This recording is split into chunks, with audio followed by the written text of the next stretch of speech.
good? It's your girl DJ slaying the game with his way with another poll video. Love is comfy. That is what you guys voted for. Let's bless our game. Satan, you cannot have the vessel watching the video, nor the one in it.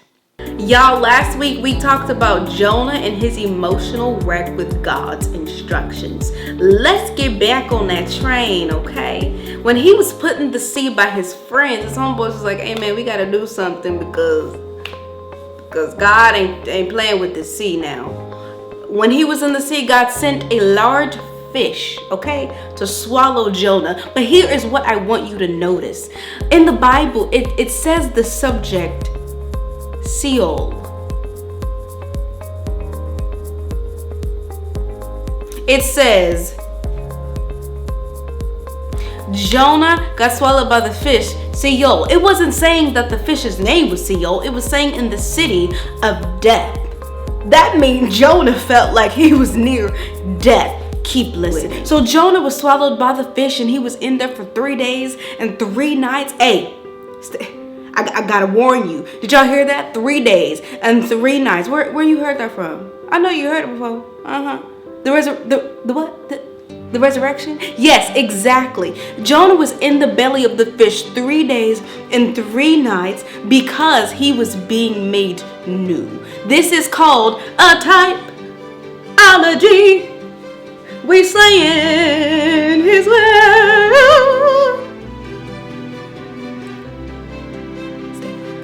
Okay, so anyways, this is a typology. The reason why that is brought up is because in the belly of not in the belly of Jonah, in the belly of the fish, Jonah was being made new. After he got out, we talked about it. He started being like, oh God, oh merciful, oh kind, oh. That's because he ended up being made new. His ways of thinking were changed. He then was like, oh God, I'm gonna do that assignment. Remember that? Yeah.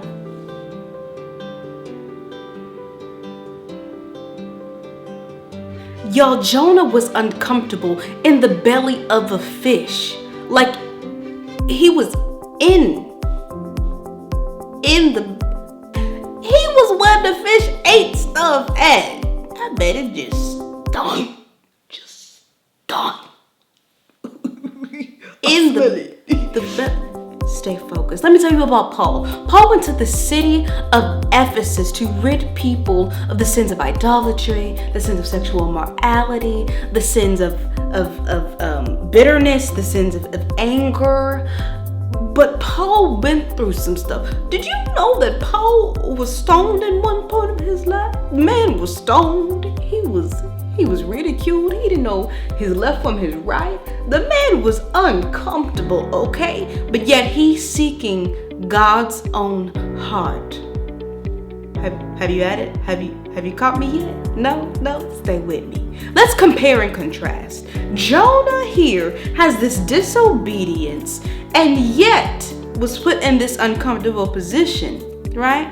Paul has this obedient position and was put in an uncomfortable position.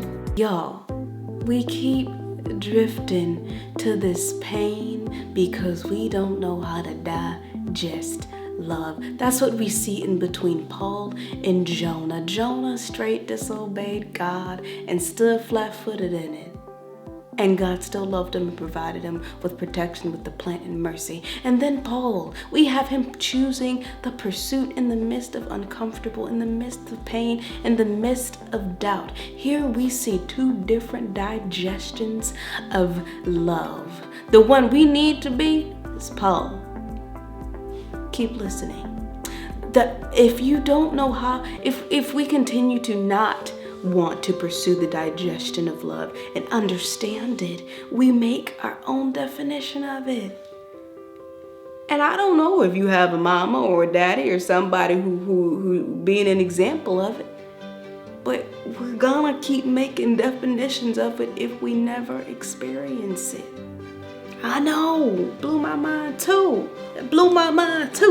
Hey, that brings me to the very topic.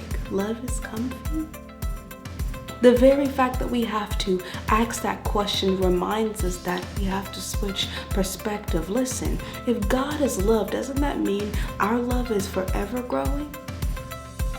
If God is love, doesn't that mean that we find contentment in only His? And I'm not saying your boo thing sugar pop poo ain't the one for you. I'm simply saying you look at your boo thing sugar pop poo and remember that you guys will always continue to grow. You don't look at them to be the halt or the limit of love. You look at them to be the one that you want to grow further in it with.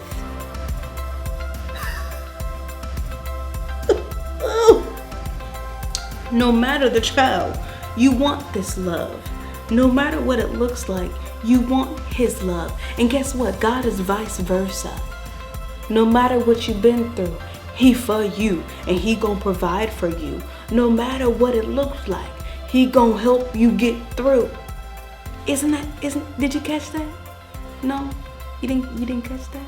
What I'm saying is, while you being sacrificial, while you making sacrifices, while you think that you have this misery, God is saying, oh, hey, remember, I'm always providing. We cannot stop at comfort. Comfort is just a benefit of believing in God, not the goal. It ain't the goal. The goal is to always pursue Him as Paul did, and for that is where the best you is.